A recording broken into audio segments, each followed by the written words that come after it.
Bonsoir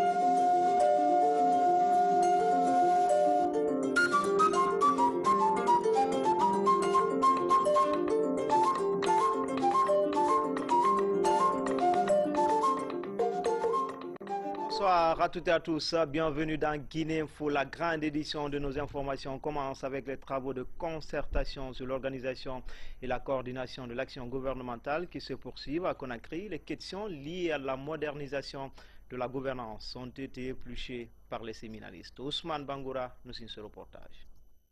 Les journées de concertation sur l'organisation et la coordination du travail gouvernemental se poursuivent ici à Conakry. Depuis 2 jours, l'ensemble des membres du gouvernement sont mobilisés. L'exercice d'aujourd'hui a consisté à faire des propositions et imaginer des pistes d'amélioration, prendre un peu parmi les bonnes pratiques, ce qui est bon dans les pays de l'OCDE, ce qui est bon au Sénégal ou ailleurs, et essayer, n'est-ce pas, de les contextualiser. Faire en sorte que les ministères articulent leur action en fonction d'une vision commune et d'une approche commune des interventions à faire. Donc la concertation entre les divers ministères pour mener à bien les interventions souhaitées par le gouvernement, c'est quelque chose de fondamental, de nécessaire. Le Premier ministre Mamadi Youla se réjouit de l'importance de ces journées de concertation gouvernementale qui mettent à profit la participation des ministres de l'État pour renforcer la synergie des actions interministérielles. Le premier axe qui devra retenir notre attention, c'est la nécessaire réaffirmation du rôle stratégique de la primature dans la coordination du travail interministériel.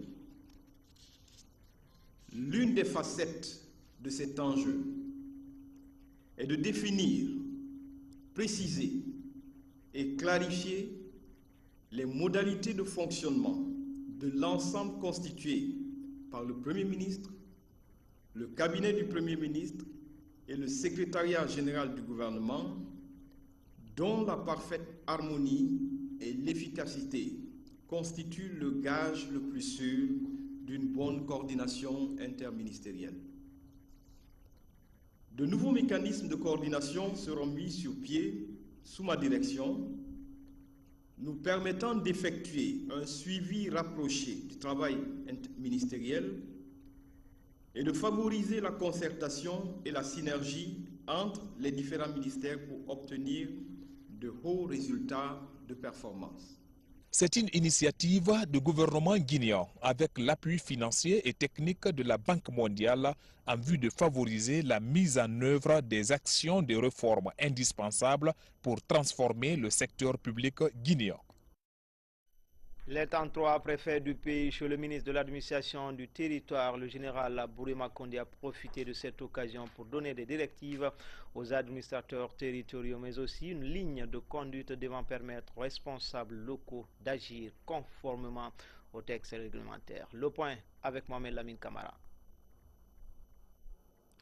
À peine sortis d'une formation sur les mécanismes d'organisation électorale, les préfets du pays au grand complet rallient les locaux du ministère de l'administration du territoire et de la décentralisation. Dans cette salle, le chef du département a mis l'occasion à profit pour rappeler les missions et attributions d'une administration territoriale. Un changement de comportement pour une gouvernance locale participative est également au centre de cette rencontre. Aujourd'hui, d'une administration de commandement, nous partons à l'administration de développement. Le préfet, le sous-préfet, le gouverneur sont des agents de développement. Alors, ce que nous observons de temps en temps et nous ne le taisons jamais, l'occasion a été bonne pour que, puisque nous sommes tous ensemble au même endroit, de les mettre sur la table et dire voilà, ça, vous le faites, mais ça, vous ne devez pas le faire. Par contre, ça, vous devez le faire, mais vous n'êtes pas en train de le faire. Au cours de cette rencontre, le ministre a insisté sur le port régulier des uniformes pendant les heures de travail et même lors des cérémonies à caractère administratif. Général Bourema Condé a aussi invité les administrateurs territoriaux à l'impartialité dans la gestion des collectivités. Ces 33 préfets sont désormais instruits pour l'exécution correcte de la feuille de route du département. Nous nous devrons faire une prise de conscience dans l'exercice de nos fonctions et l'application correcte des textes régissant les fonctions d'un préfet. Ces préfets retournent dans leur circonscription territoriale armés pour agir conformément aux textes réglementaires d'une administration territoriale au service des communautés. Dans le reste de l'actualité, les membres de la plateforme de concertation du secteur privé se concertent avec les partenaires au développement. Ils tentent de chercher un second souffle après la fin de la maladie à virus Ebola, un financement adapté au contexte guinéen et l'objectif visé. Explication, Alpha Yassila. Ce sont 50 chefs d'entreprise du secteur privé guinéen qui échangent ici sur les formes d'expertise et les modes de financement des PME par des partenaires étrangers. Au lendemain de l'épidémie à virus Ebola en Guinée, beaucoup d'entreprises du secteur privé sont en quête d'un second souffle, soit par manque de financement ou de compétences requises pour booster la performance. D'où cette rencontre des membres de la plateforme de concertation du secteur privé avec des partenaires techniques et financiers étrangers. C'est dans la mission de la plateforme qu'on est arrivé à mettre en exergue la priorité, d'abord de recenser les difficultés que nous avons, notamment celles qui ont permis aujourd'hui cette rencontre, de pouvoir aider l'ensemble des opérateurs économiques, les leaderships, d'abord à les réunir autour d'une table, échanger sur la problématique et essayer de tisser des relations assez solides avec les bailleurs de fonds. On se retrouve aujourd'hui avec un problème qu'on avait déjà au départ, qui était toujours celui de l'expertise, puisque vous savez que quand on est un pays sous-développé, forcément, il nous manque de l'expertise pour pouvoir, disons, rehausser le niveau de nos entreprises, aussi bien techniquement que justement au niveau des compétences que nous pouvons acquérir en tant qu'entreprise. Plusieurs exposés ont été faits au cours de cette rencontre, dont celui de Fadi Wazni sur la présentation des programmes néerlandais pour stimuler le secteur privé. Des exposés qui mettent en évidence la possibilité d'avoir sur place des experts dans plusieurs domaines économiques afin de renforcer la capacité des entrepreneurs, des PME ou même de financement. Fort heureusement, depuis un an que je suis consul honoraire, la Guinée maintenant est devenue éligible à un certain nombre de programmes de coopération. Ce sont des programmes de financement du secteur public et du secteur privé. Donc je suis venu aujourd'hui à l'invitation de la plateforme de concertation du secteur privé. Je suis venu en compagnie d'autres experts présenter les différents programmes et voir comment nous pouvons rendre éligibles certaines des entreprises, certains des acteurs privés à ces programmes de financement. Le projet d'appui aux petites et moyennes entreprises et le patronat de Guinée se sont réjouis de cette première rencontre des chefs d'entreprise avec les partenaires techniques et financiers. Les négociations Guinée-FMI augurent de lendemain meilleur. Les résultats des recettes fiscales et douanières pour la fin du mois de juin sont encourageants. Une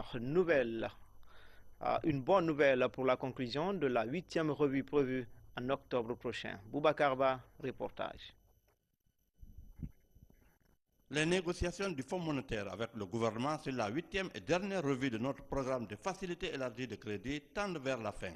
Déjà au niveau de l'administration fiscale et douanière, les recettes ont de loin dépassé les prévisions à fin juin 2016. De façon globale, les lignes se comportent très bien. Il était convenu avec la mission de travailler sur les sorties 2016, c'est-à-dire les prévisions 2016, mais aussi les projections de prévisions 2017.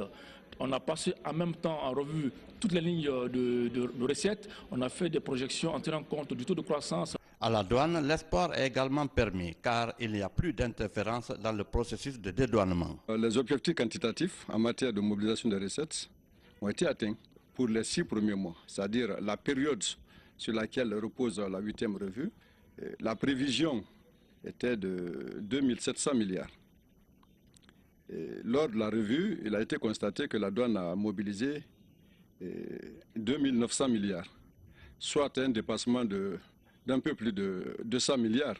La mission a également conféré avec le budget sur le cadrage macroéconomique lié à l'exécution budgétaire. Les responsables du secteur de la pêche disposent des résultats de l'opération de surveillance commune réalisée par le Centre national de surveillance des pêches et la commission sous-régionale. Cet outil est le résultat de 5 jours de surveillance dans les eaux maritimes de 4 pays ouest africains. Alassane Thiogobari nous signe ce reportage.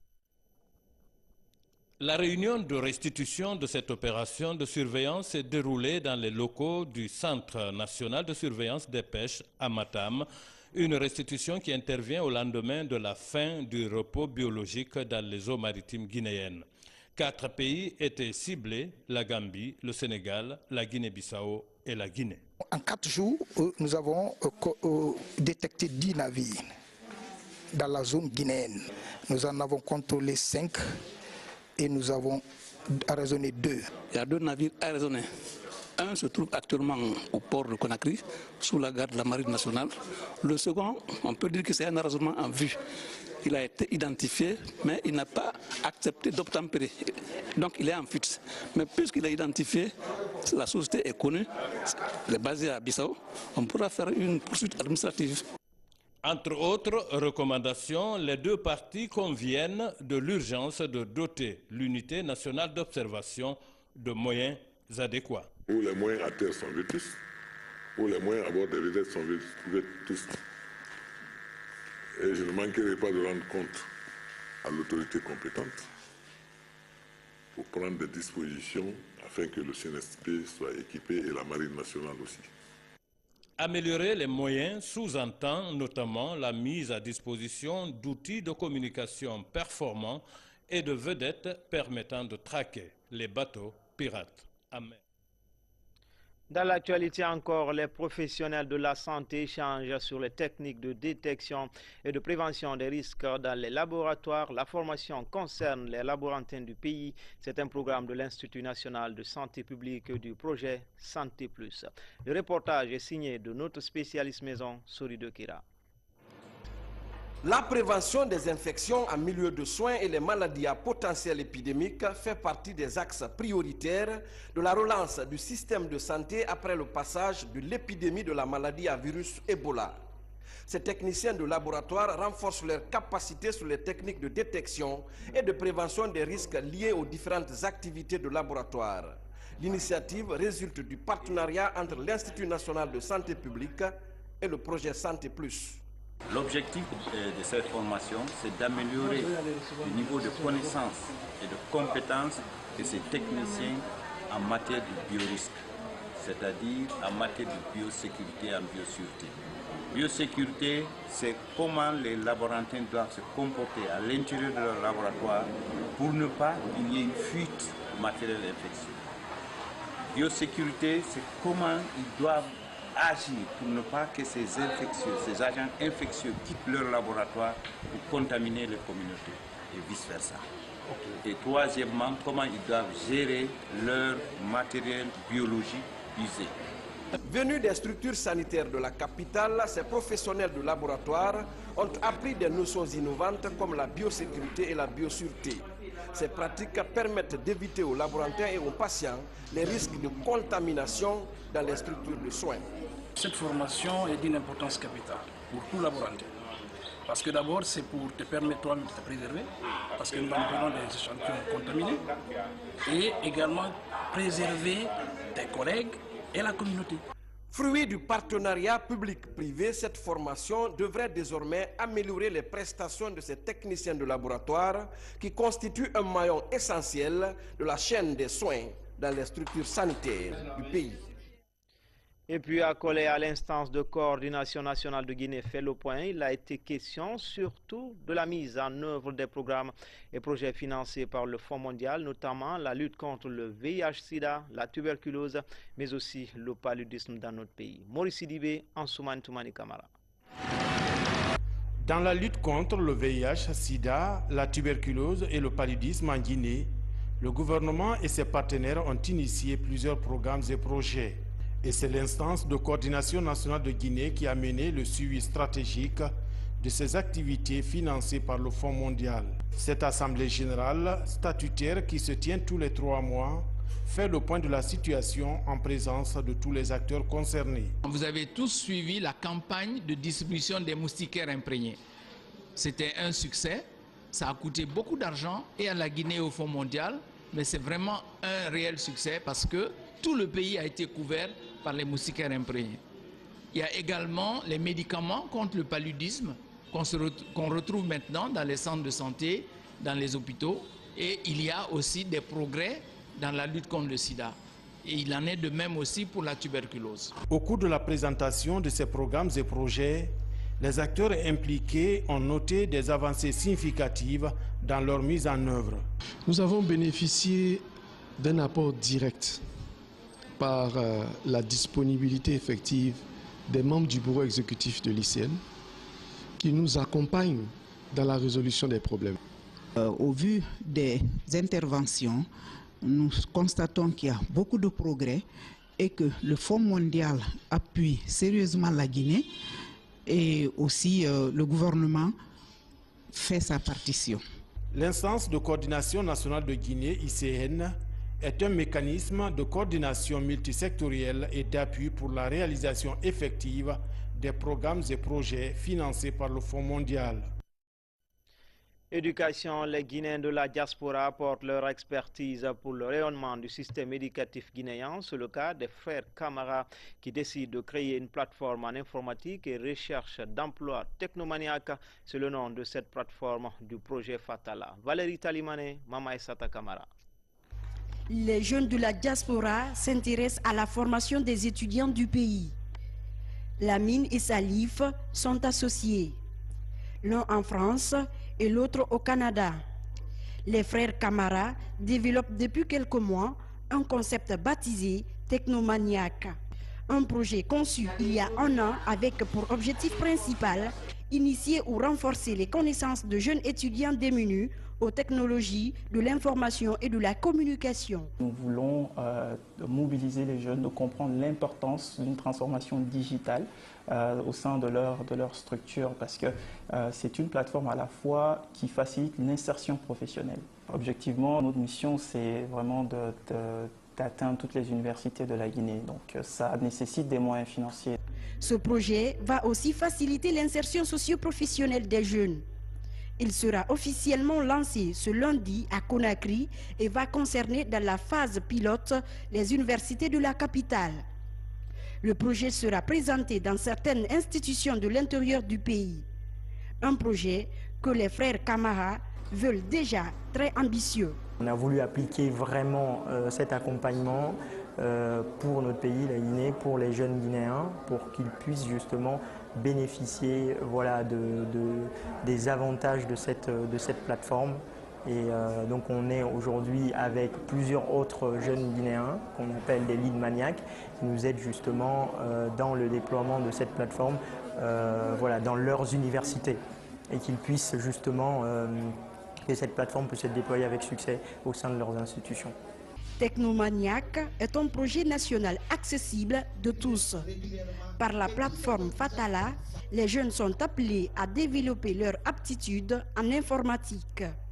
Ils pourront aussi par cette plateforme accéder aux offres d'emploi.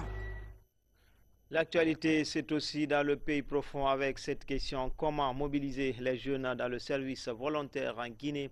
Le constat révèle que peu de jeunes s'engagent dans le volontariat, d'où ce conclave de Kindia pour amener la jeune génération à comprendre la pertinence de cette action. Reportage à Kindia, Bernard Tonguino.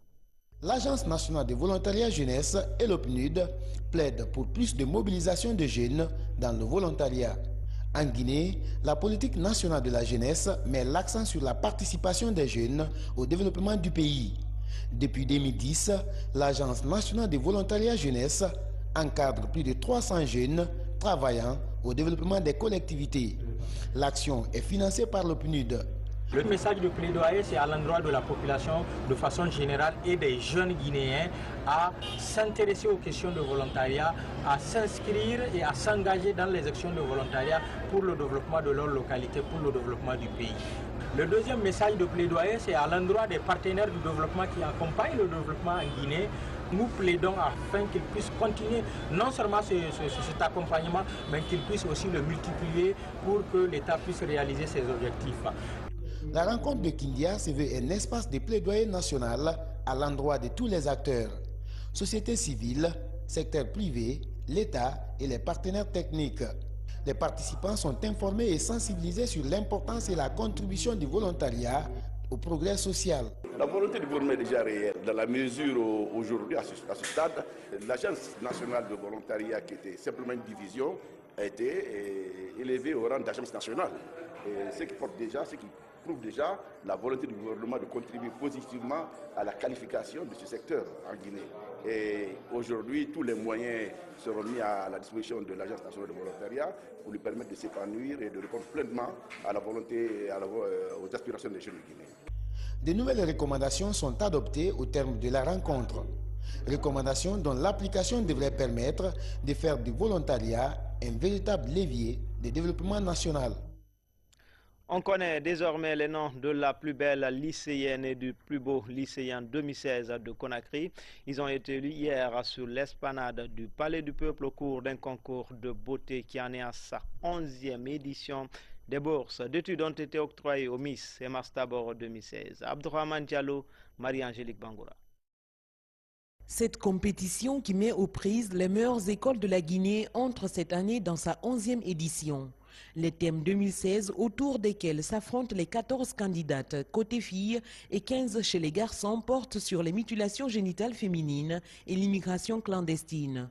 Une façon pour le comité d'organisation d'apprécier le regard de la jeunesse guinéenne sur ces fléaux. Au bout de la compétition, 4 bourses d'études ont été offertes aux heureux gagnants. Nous avons voulu mettre sur place une contribution de 13 000 € par étudiant, c'est-à-dire une valeur totale en francs guinéens de 1,40 milliard à la disposition de 8 jeunes Guinéens durant toute leur formation à l'école franco-guinéenne des métiers. C'est audacieux, c'est ambitieux, mais je pense que former la jeunesse guinéenne n'a pas de prix. Pour nous, l'objectif est plus loin de ça, c'est juste pour commencer. Nous voulons aller loin avec la jeunesse guinéenne. Il y a eu des années, on a offert des voitures, des voyages, des enveloppes. Aujourd'hui, on a démarché pour la formation. Cet événement qui contribue pleinement à la formation de ces jeunes n'est plus un simple jeu. Donc, il faut que les autorités nous épaulent, sinon l'événement risque d'être plus grand que nous-mêmes, c'est nous qui l'avons conçu. Parce que nous annonçons pour 2017 Boro International. Il y a déjà le Ghana qui a organisé bourse d'études, c'est la première fois qu'on octroie, ça ne sera pas la dernière fois, puisque le partenaire nous promet que les éditions prochaines, les bourses seront directement pour l'Europe. À l'issue du défilé et du concours d'expression orale, Néné Kadidjaba et Mohamed Silla, tous élèves en classe de terminale, ont été élus Miss et Mastabor 2016. L'aboutissement d'un travail ardu pour ces candidats au bac prochain. J'ai promis à mes potes que j'allais remporter le Boro et ce n'était pas ma première fois de défiler au palais, je crois bien que c'était la 3e fois de défiler. Et sur ce, il fallait que j'aille jusqu'au bout de mon but, au fait, et jusqu'à ce qu'aujourd'hui, je suis le Master Boro National 2000. Un vibrant hommage a été rendu à Amara Manisila, décédé lors des préparatifs de cette édition. Il était le principal animateur de ce rendez-vous culturel. Jour J-1 pour le Festival national des arts et de la culture. Plusieurs disciplines culturelles sont au rendez-vous. 5 sites sont retenus pour cet événement. Cette 15e édition du festival va regrouper les 4 régions naturelles du pays et la ville de Conakry. L'ouverture officielle est annoncée pour ce lundi 5 septembre. Une annonce faite par le ministre de la Culture, des Sports et du Patrimoine historique. Siaka Bari est au micro de nos reporters Diamo Kaba et Ousmane Ouatsissé.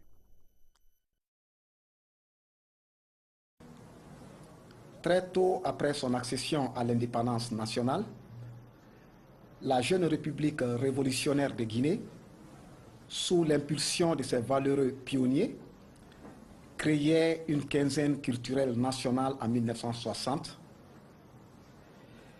Quinzaine qui s'est muée à une rencontre culturelle par la suite et qui sera dénommée Festival national des arts et de la culture, au détour de la révolution culturelle socialiste de 1964. L'objectif de ces joutes culturelles était de favoriser l'unité nationale, de cimenter la cohésion sociale et de créer ou recréer un Guinéen nouveau, débarrassé de tout art et de tout complexe. Malheureusement, la machine du Festival national s'arrêtera à la 13e édition en 1982, soit 2 ans avant la disparition du président Ahmed Sékou Touré. Aujourd'hui, une étape cruciale de cette bataille est enfin franchie, avec le réveil, que dis-je, la renaissance du Festival national des arts et de la culture, qui connaîtra cette année sa 15e édition.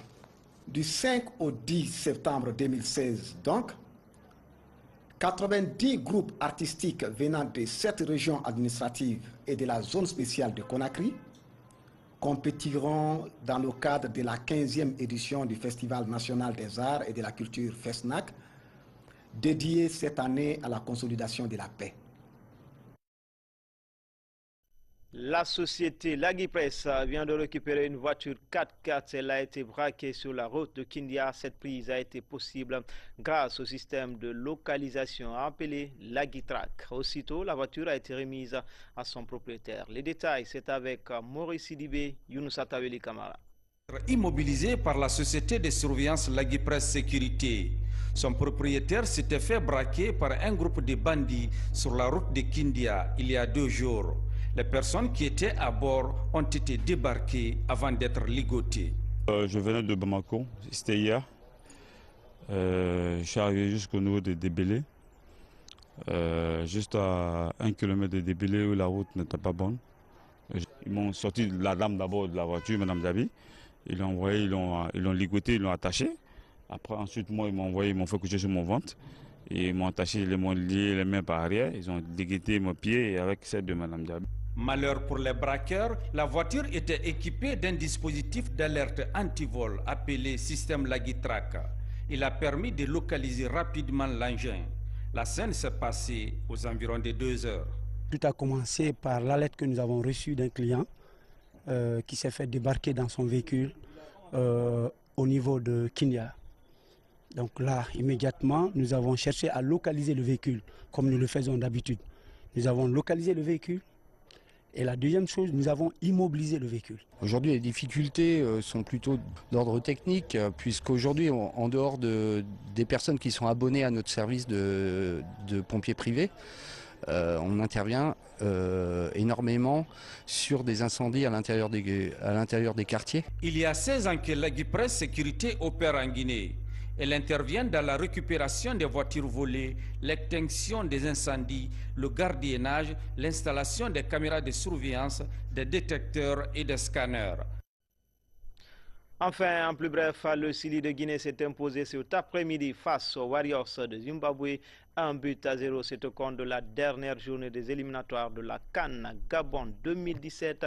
Malgré cette victoire, le Sili de Guinée ne sera pas au rendez-vous du foot africain. C'est tout pour les infos.